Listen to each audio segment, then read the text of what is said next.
নমস্কার বন্ধুরা, কেমন আছেন সবাই? আশা করছি ভালো আছেন। আমিও মোটামুটি ভালো আছি। তো অনেক দিন পর শরীরটা খারাপ থাকার পর আমি একটা ছোট্ট ভিডিও শেয়ার করছি আজকে করছি পুঁই শাকের একটি রেসিপি।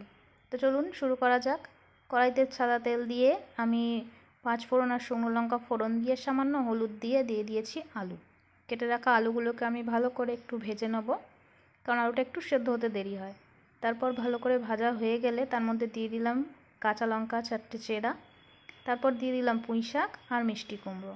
পুঁই শাক আর মিষ্টি কুমড়ো ভালো করে ওই আলুর সাথে মিশিয়ে নেব। কি সুন্দর দেখতে লাগছে না? পুরো সবুজ, দারুণ দেখতে লাগে আমার। তো তারপর আমি ওটাকে ঢাকা দিয়ে কিছুক্ষণ রেখে দিয়েছিলাম 5 মিনিট মতন। দেখুন কীরকম কালারটা এসে গেছে। কালারটা একটু অন্য হয়ে যায় রান্না করলে। তো তারপর আমি আবারও ঢাকা দিয়ে দিলাম।